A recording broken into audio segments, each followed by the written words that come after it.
Vamos a hablar esta noche de Haití. Vamos a contar una historia haitiana. Como hemos contado alguna vez, Haití fue, después de los Estados Unidos, el país que más rápidamente declaró su independencia de las potencias europeas. El hecho ocurrió en 1804. Medio millón de habitantes lograban una libertad que era doble, porque no solo habían sido dependientes de un país europeo, sino que además eran esclavos desde el siglo XVII.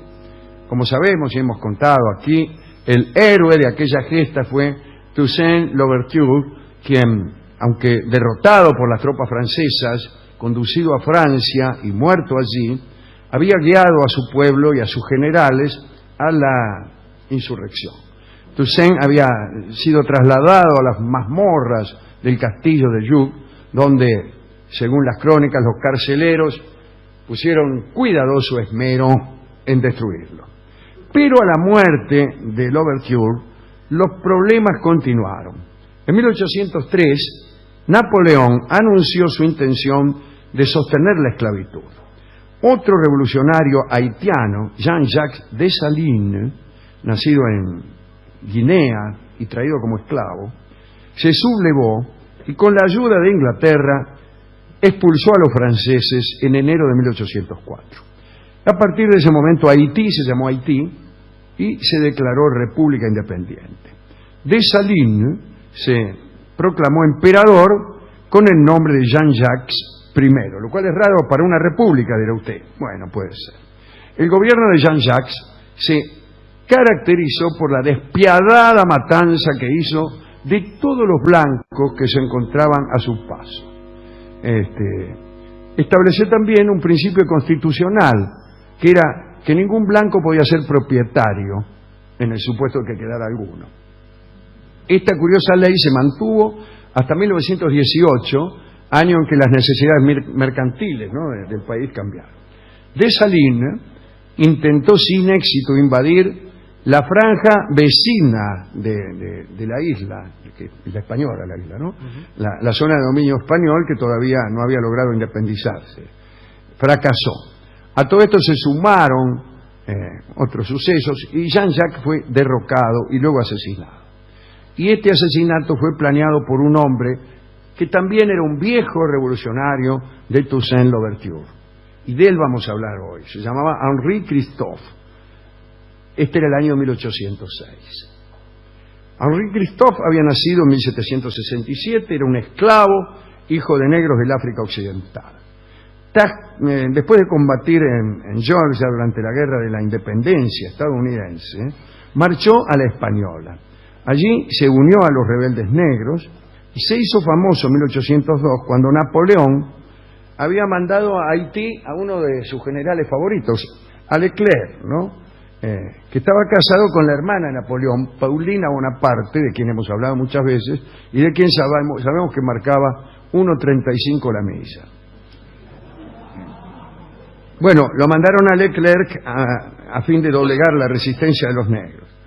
Christophe entonces incendió y destruyó la ciudad de Cap-François, de manera que los invasores solo encontraron ruinas humeantes.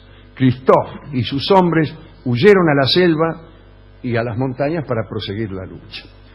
En 1806 Dessalines fue derrocado y asesinado por Christophe y se proclamó entonces presidente un año más tarde, en 1807.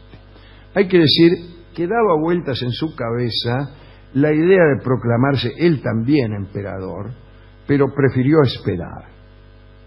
Y mientras tanto se paseaba al frente de sus tropas vestido con un uniforme azul pavo real, con ribetes escarlata y bordados de oro, con un gran sombrero en forma de media luna, adornado con una pluma de avestruz blanca. Macho, cualquier cosa te queda bien.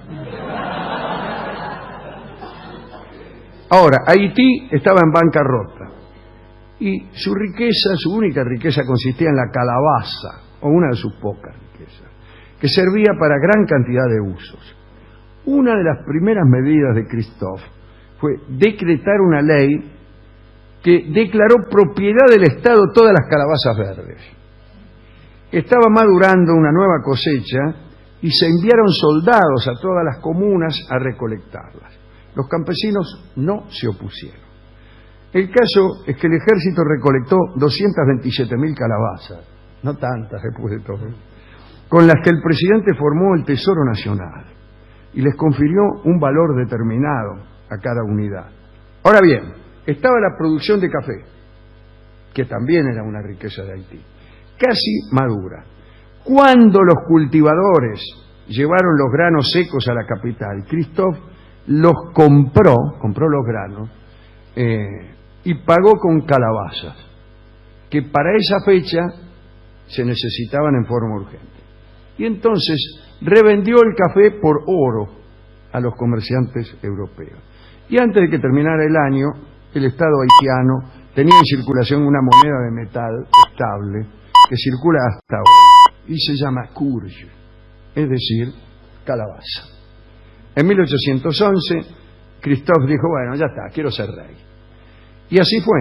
El decreto decía, el presidente Henri Christophe es proclamado rey de Haití con el nombre de Henri I en carácter hereditario para los descendientes varones con exclusión de las mujeres.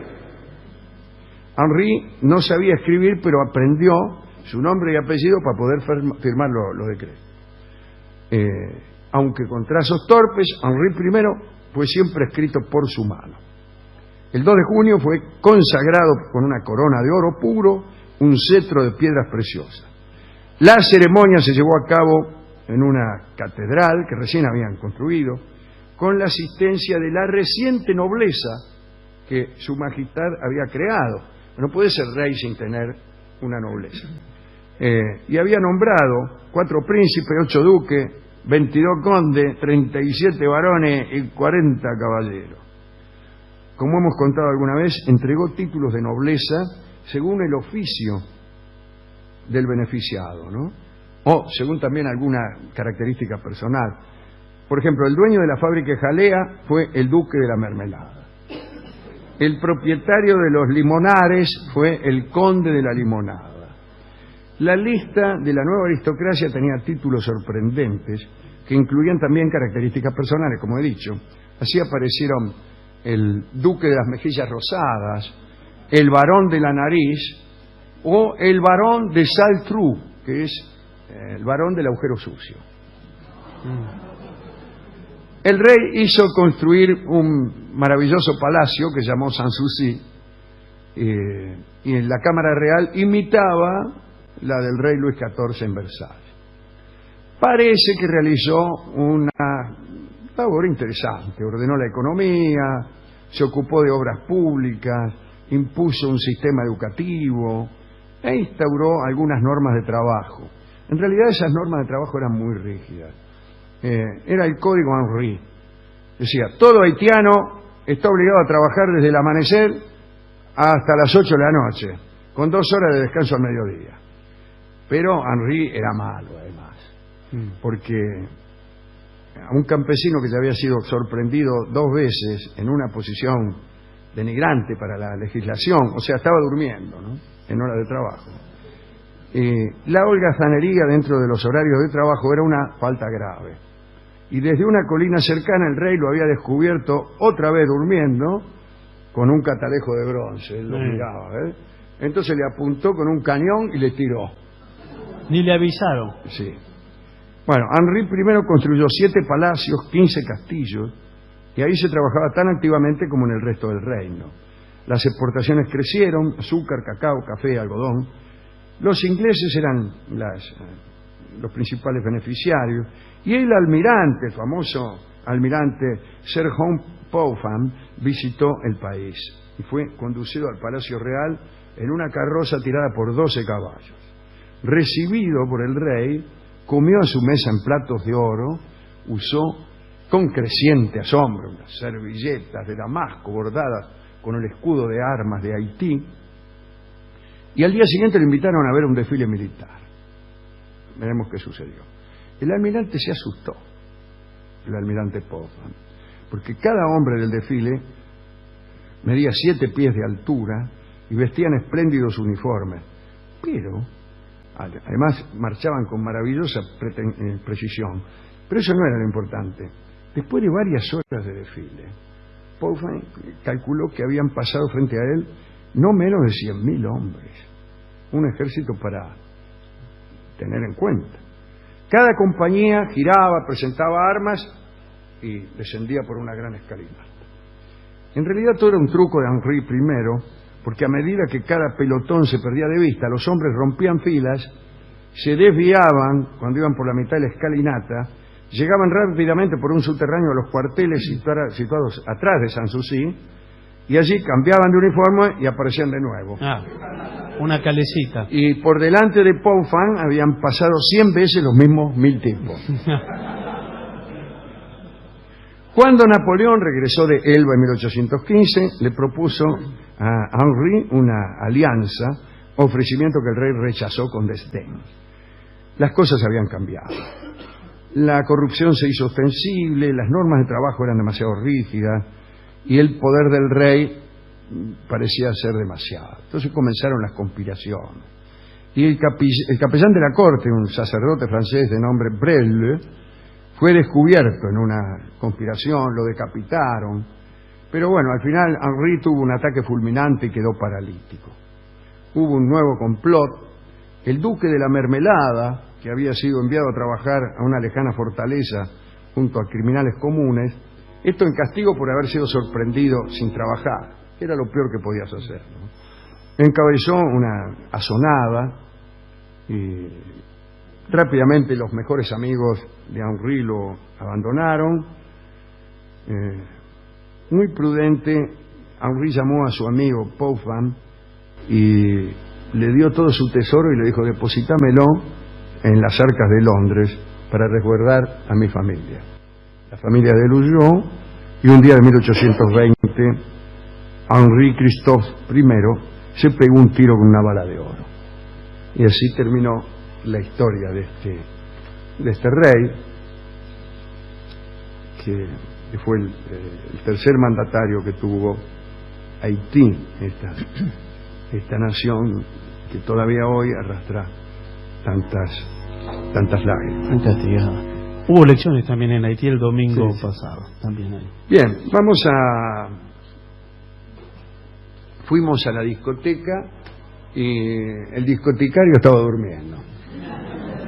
Estaba encerrado durmiendo, cosa que hace siempre en horario de trabajo. Sí. Decir que Alcalde del Cañón también está durmiendo, por lo general. Y entonces me dio un disco que cuenta claramente, narra exactamente lo que pasó aquí, la historia de aquí, pero con otras palabras. Es en realidad una descripción del conde de la Mermelada y de su holgazanería, el peor de los pecados en el Haití de Henri I. Aragán se llama el tango, canta Gardel. Adelante.